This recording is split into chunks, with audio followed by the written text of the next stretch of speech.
Étude biblique du jour. Matthieu chapitre 2 verset 7. Thème: intelligence stratégique ou manipulation spirituelle. Le danger d'un leadership sans intégrité. Texte. Alors Hérode fit appeler en secret les mages, et s'enquit soigneusement auprès d'eux depuis combien de temps l'étoile brillait. Premièrement, contexte historique. Nous sommes sous le règne d'Hérode le Grand, un roi établi par Rome et un stratège politique expérimenté. Mais c'est aussi un dirigeant paranoïaque, prêt à éliminer toute menace. Face à l'annonce de la naissance d'un roi des Juifs, il ne réagit pas publiquement, il agit en secret. Le contexte est celui d'une tension politique majeure. Un roi en place face à un roi prophétique annoncé. Deuxièmement, lecture sociopolitique du texte. Ce verset révèle une stratégie politique classique. Collecte d'informations précises, discrétion dans l'enquête et anticipation d'une menace. Mais ici, l'objectif n'est pas la stabilité, c'est la préservation du pouvoir personnel. Vérité majeure. Une intelligence stratégique peut devenir un outil de manipulation. Troisièmement, implication pour les leaders politiques. Ce passage enseigne que l'information est un pouvoir, mais son usage révèle le cœur du leader. Un dirigeant peut utiliser l'information pour protéger le peuple ou pour protéger sa position.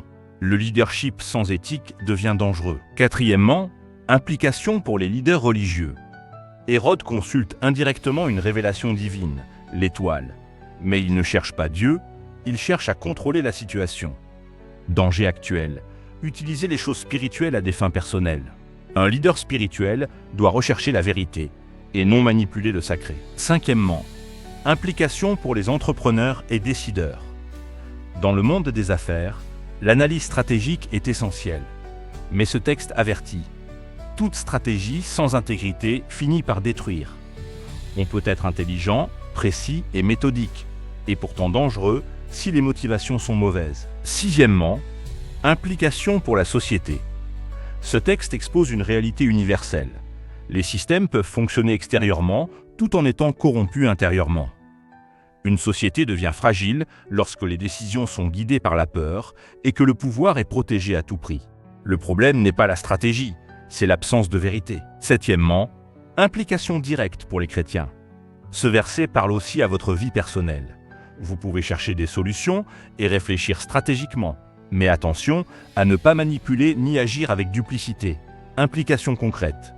Soyez vrai dans vos intentions, refusez les stratégies basées sur la peur et marchez dans l'intégrité, même dans les décisions complexes.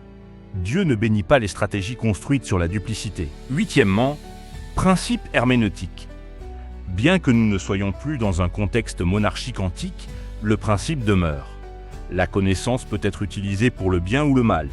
L'intelligence sans intégrité devient destructrice et le cœur détermine la valeur des actions. On applique ici le principe moral. Neuvièmement, message sociétal. Aujourd'hui, nous vivons dans un monde de données, de stratégie et d'intelligence, mais aussi de manipulation, de désinformation et de lutte de pouvoir.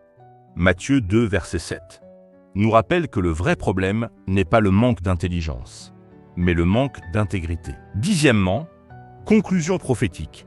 Hérode avait l'information, la stratégie et le pouvoir, mais il lui manquait un cœur droit, ce qui a conduit à la destruction. La vraie question est, utilisez-vous ce que vous savez pour servir ou pour contrôler? Prière. Seigneur, donne-moi un cœur intègre. Que mes décisions ne soient pas guidées par la peur, ni par le désir de contrôle, mais par la vérité et la justice. Apprends-moi à utiliser la sagesse pour construire et non manipuler. Fais de moi un leader droit, dans mes pensées comme dans mes actions. Amen.